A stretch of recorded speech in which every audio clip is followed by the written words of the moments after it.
A Justiça Federal marcou para a próxima quinta-feira o leilão de 5 carros apreendidos na casa do empresário Ike Batista. Entre os carros que serão vendidos está a Lamborghini, que decorava a sala da casa do empresário na zona sul do Rio de Janeiro.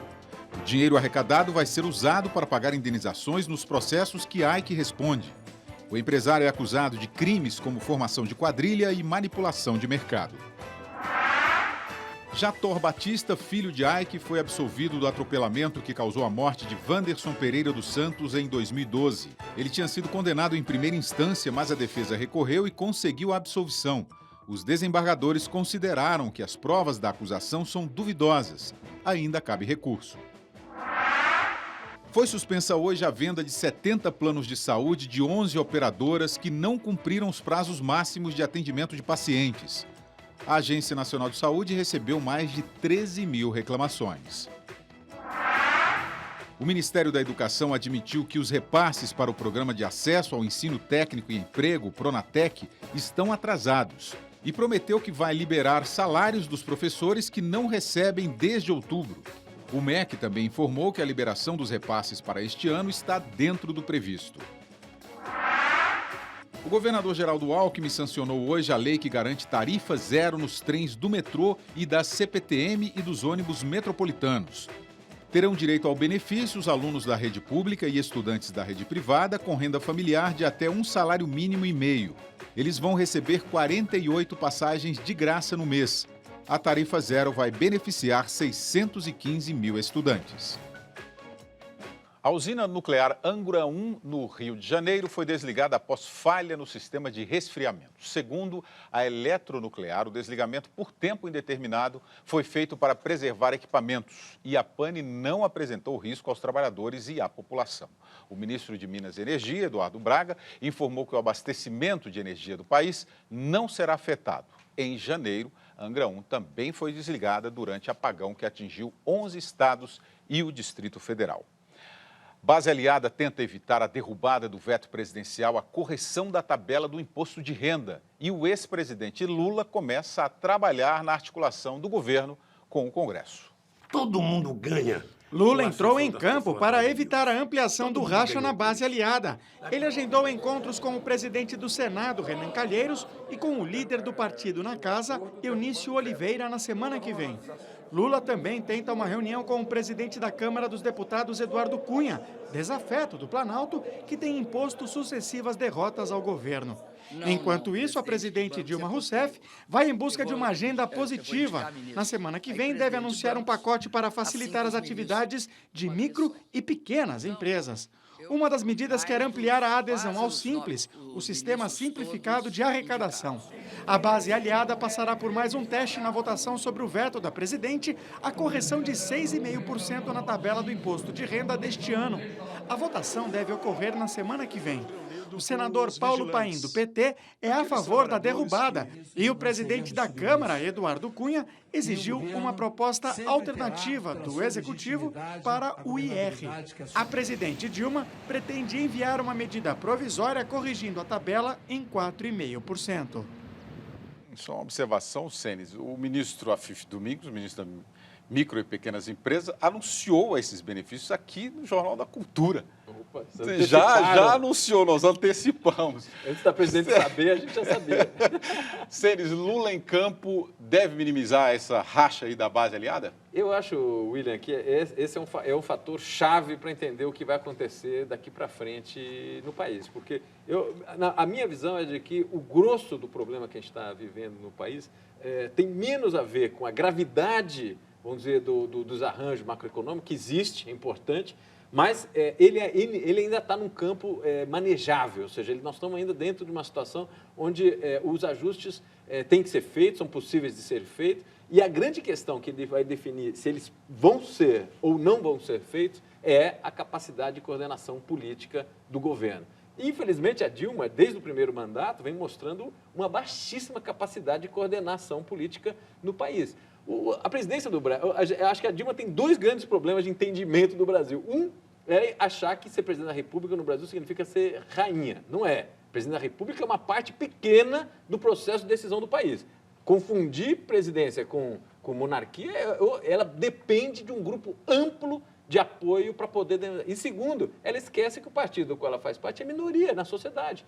Não só nas eleições, como no parlamento, nos governos estaduais. O PT, que é o maior partido hoje no governo federal e que lidera essa grande coalizão, tem 14% do parlamento. Ela falta o resto. Então, ela, além de ser um presidente num sistema que é fraco, o presidente no Brasil tem que ser uma liderança política muito capaz para poder liderar alguma coisa, senão ela fica refém do Congresso. E segundo, o partido dela é minoritário. Sem essas duas variáveis, você não explica o que está acontecendo. E o Lula é um sujeito que, sabendo dessas duas condições, sempre trabalhou para a montagem de coalizão. Então, ele entrar no jogo pode alterar a dinâmica desse jogo. A Dilma sozinha, infelizmente, não parece ter condições. Agora aqui, tem uma pergunta aqui do Ismar Neri Neto. Por que essa insistência do Lula de sempre se intrometer?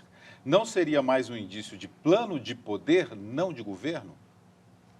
Aí eu acho que outro equívoco. É plano de poder? É claro que é. Qualquer político, qualquer partido tem plano de poder. Ou o sujeito está entrando no partido para fazer o quê? É para ganhar o poder. É isso em qualquer lugar do mundo. Não tem nenhum problema ter um plano de poder. Faz parte do jogo político. O que ele faz é que esse jogo é organizado. Então, todo mundo que está lá, o Eduardo Cunha, qualquer sujeito que nós estamos falando na área política, tem plano de poder. Uns bem-sucedidos, outros mal-sucedidos. O do Lula tem sido razoavelmente bem-sucedido. Agora, o fato dele entrar no jogo político é, de novo, absolutamente legítimo. O Lula é um sujeito, se não me engano, ele é presidente de honra do PT. Então, ele é um ator político importante, ele é um sujeito ligado a um partido, ele fala, de alguma maneira, em nome, não sei se em nome da presidente, mas de um grupo político muito importante no governo dessa presidente, e ele tem um papel como qualquer outro ator, tendo mandato ou não, tem direito a esse tipo de ação. Como qualquer outro ex-presidente. Por exemplo, o Fernando Henrique teve um papel crucial na montagem da campanha do Aécio. E eu acho que fez um bem para o Brasil monumental. Se não tivesse uma campanha organizada da oposição, seria muito ruim para o Brasil. Então, o presidente Fernando Henrique fez um papel belíssimo na montagem, na tentativa de viabilizar a candidatura do Aécio, como o Lula fez um papel importantíssimo, porque sem isso, sem essas grandes lideranças, o sistema brasileiro não funciona. E graças a eles, acho que nos últimos anos a gente teve, esses dois presidentes, um sistema minimamente organizado. O meu grande receio é que, perdendo essas duas lideranças, o Brasil volte a ser um pouco do que foi na época do Sarney e Itamar, e que a gente sabe que foi uma desorganização política muito grande. O Aguinaldo Trombin, reforma política já. Pois é. Parte do leste e do centro dos Estados Unidos... Não, a próxima reportagem é dos professores, é isso. Professores do Paraná decidiram manter a greve que começou no dia 9. A categoria se reuniu com o governo hoje, mas não chegou a um acordo sobre o pagamento de benefícios atrasados e a reabertura dos turnos fechados no fim do ano passado. Em Cascavel, professores saíram às ruas debaixo de chuva, cobrando propostas do governo. Em frente ao hospital universitário, a mobilização foi dos servidores da saúde e professores da Universidade Estadual do Oeste do Paraná. Poucas horas depois, todos se juntaram a agentes penitenciários e servidores do Departamento de Trânsito, num ato contra o pacote de medidas apresentadas pelo governo, que prevê cortes de benefícios do funcionalismo e alterações da Previdência Estadual. Pelo menos 5.000 pessoas participaram do ato. As manifestações aqui em Cascavel aconteceram simultaneamente à reunião entre o chefe da Casa Civil do Estado e os servidores lá em Curitiba.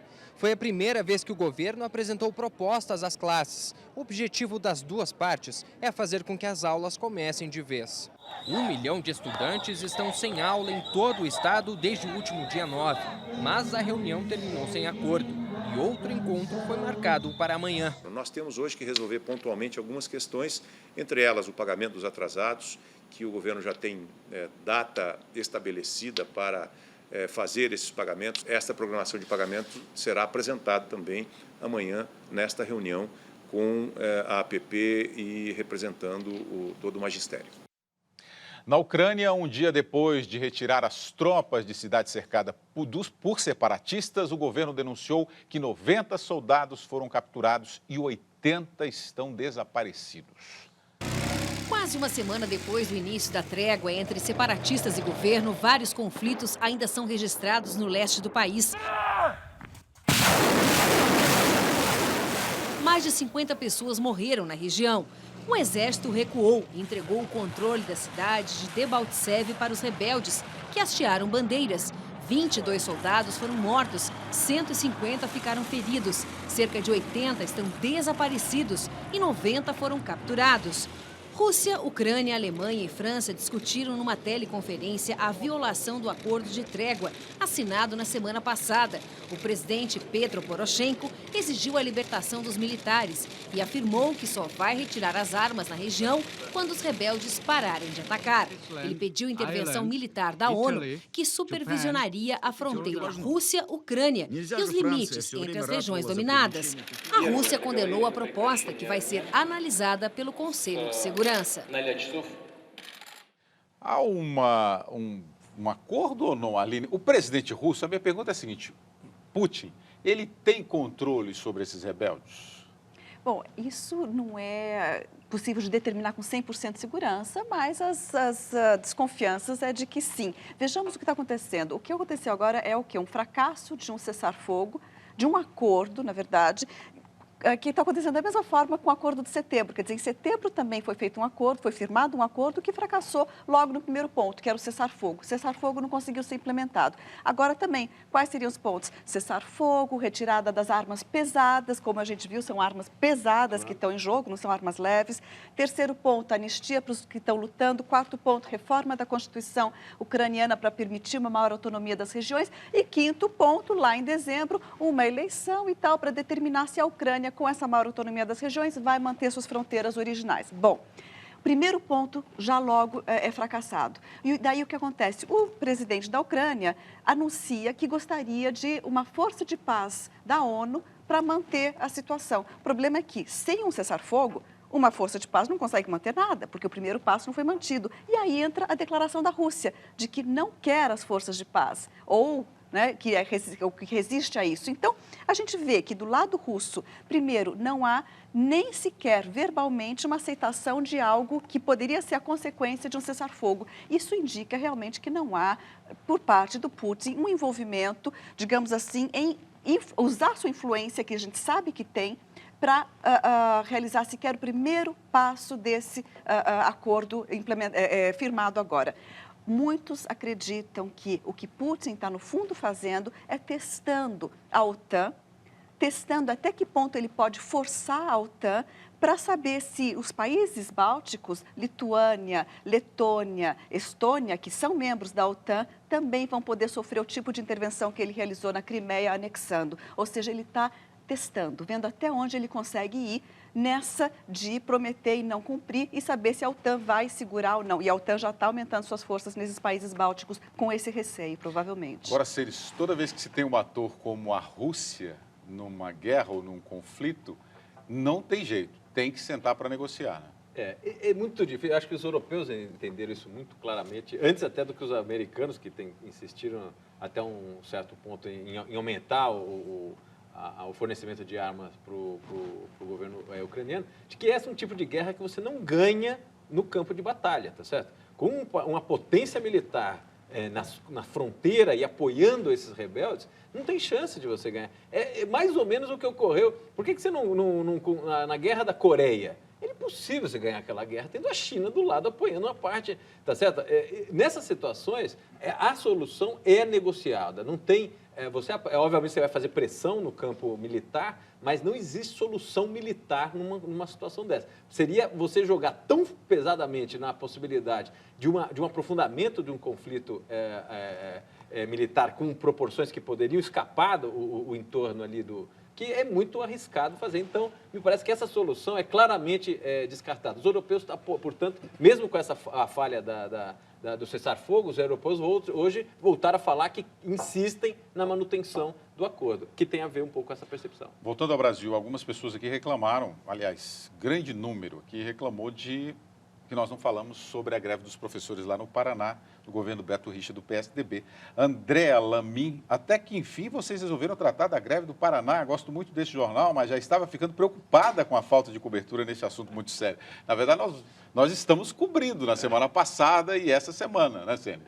Pois é, eu acho que aí o que essa merece... greve não se resolve, né, Sênia? Tem que ter uma negociação contundente nessa questão. A questão é que essa é uma situação onde você tem um atraso desde outubro em uma área que o país inteiro já concordou, já tem um consenso nacional de que educação é a única área estratégica desse país que ninguém pode mexer, tem que continuar andando. E são áreas que ficam sem receber recursos, etc. Aí eu acho que o nível de intolerância fica realmente enorme, porque não tem muito... Como você negocia uma coisa tão básica como essa? Então, eu acho que o que está ocorrendo lá, inclusive o vigor com que está sendo organizado, todas essas manifestações, estão sendo organizadas as manifestações, eu acho que reflete um pouco esse equívoco no sentido de tentar fazer contenção em áreas que não se aceita mais que sejam feitas. E, aliás, semana passada nós também comentamos esse assunto, a greve já estava muito forte, não é? E com uma reivindicação que é, digamos, como estava dizendo o Cênis, como a gente comentou semana passada, numa área muito crítica, que merece atenção, que a gente está... inclusive cobrindo, né? Vamos acompanhar mais, se essa é a atenção aqui da telespectadora. Em instantes, o ministro da Fazenda tenta atrair investidores americanos, mas acaba assustando os brasileiros. E os Estados Unidos registram temperaturas de 30 graus negativos.